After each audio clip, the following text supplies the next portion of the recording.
moça muito especial, que tinha 10 filhos.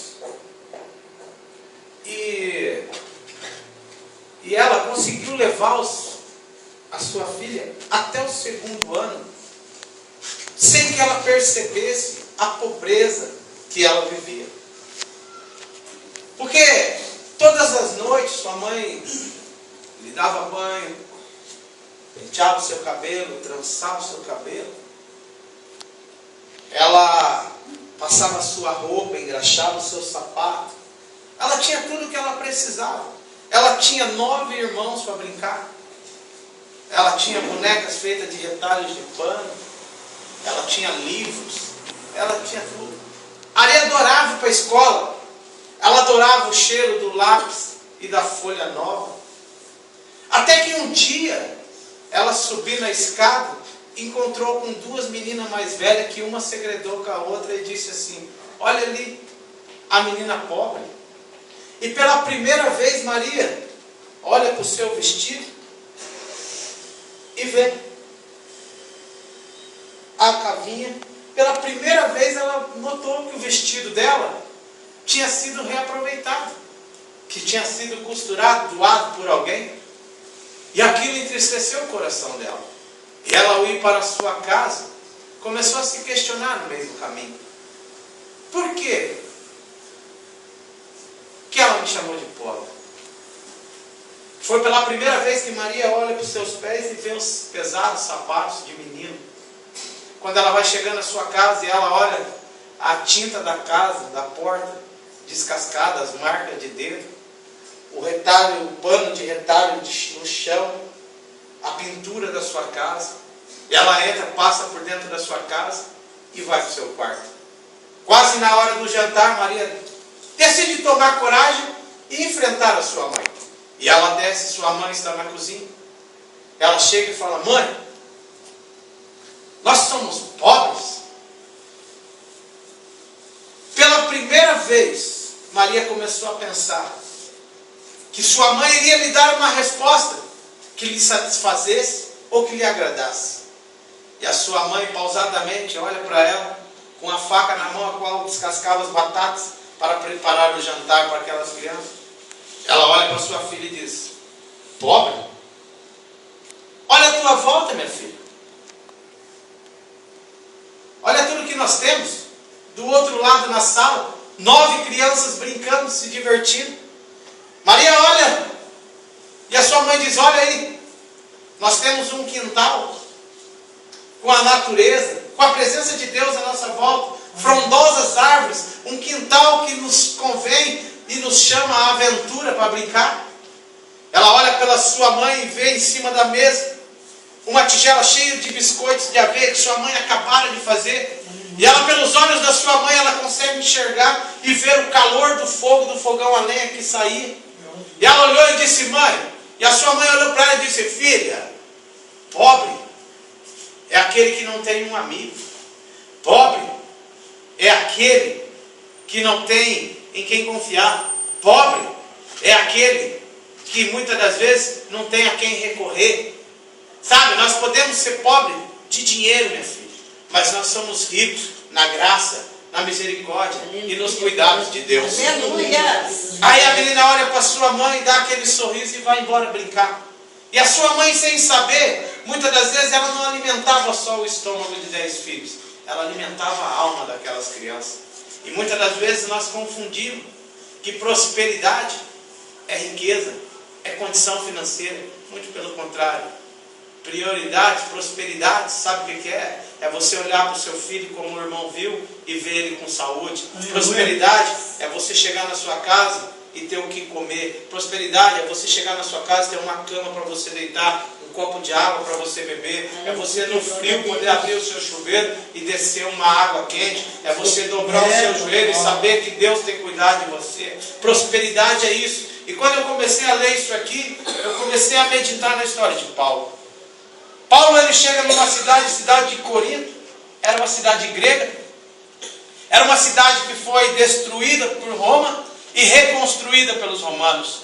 Ela ficava num eixo, num corredor, onde era uma rota de mercadorias, aonde ali passavam assírios, egípcios, judeus, e todas as partes daquele lugar passavam por aquele tráfego, para poder trocarem as mercadorias da época. Paulo entra nessa cidade de Corinto. Cidade de Corinto era uma cidade na qual, essa cidade ela era uma cidade que tinha ali o reconhecimento das demais regiões como uma cidade da prostituição, porque ali estava estabelecido o templo de Afrodite, a deusa do amor, aonde as prostitutas ali eram santas, aonde a cidade era reconhecida pelos excessos de bebidas e excessos de libertinagem. E chega ali Paulo, e ele olha estrategicamente ali, ele via que todas as pessoas passavam por ali. E ele chegava ali, eu imagino a dificuldade que não era para implantar uma religião naquele lugar, falar de um Jesus que cura, que liberta. E aí ele começa, e ali ele estabelece uma primeira igreja. E essa igreja, ao longo do tempo, Paulo, quando ele escreve essa carta, Paulo estava na cidade de Éfeso. E ele escreve lá para os irmãos que lá ficaram, porque Paulo, ele instituía a igreja, formava presbíteros, diáconos, e deixava a igreja e ia embora fundar outras. E ali a igreja começa a reclamar por causa de algumas coisas que estavam erradas naquele lugar. Paulo começa então a escrever, e quando ele escreve aqui, ele está falando da ceia, onde as pessoas comiam muitos e outros ficavam sem nada, que não tinha ordem na igreja, não tinha ordem. E ali ele envia essa carta a Timóteo, seu filho na fé. Mas o que me chama a atenção dentro desse texto, quando ele fala, examina-se, pois, o homem a si mesmo. Hoje eu e você estamos na igreja. Meu papai. Hoje eu e você estamos na presença de Deus. Meu Deus. Mas como é que nós estamos verdadeiramente? Papai. Eu não estou falando assim, ó, na vestimenta, em carregar a Bíblia. Eu estou dizendo como é que nós estamos na presença de Deus. Como é que nós examina-se, pois o homem é ele mesmo. É verdade. Será que realmente eu tenho sido um cristão verdadeiro? Eu não estou dizendo de aparência no meio da igreja, com as pessoas. Eu estou dizendo você e Deus. Quando você está sozinho, só você andando no caminho. Como é que anda a sua vida? Como é que nós temos andado na presença de Deus? Será que nós passamos pelas pessoas, olhamos situações, julgamos, apontamos, falamos mal dos outros, e depois viemos para a igreja, glorificamos a Deus, cantamos, pulamos, saltamos e dizemos que sentimos a presença de Deus? Sabe, no outro texto que nós lemos, Paulo nos faz refletir que tudo aquilo que nós fizermos neste corpo, nós vamos receber uma sentença, seja ela para nossa alegria ou seja ela para nossa tristeza. Então, aquilo que nós desejamos ter na próxima vida, que é a vida eterna, seja para o inferno ou seja para o céu, vai depender daquilo que nós plantarmos hoje nessa terra.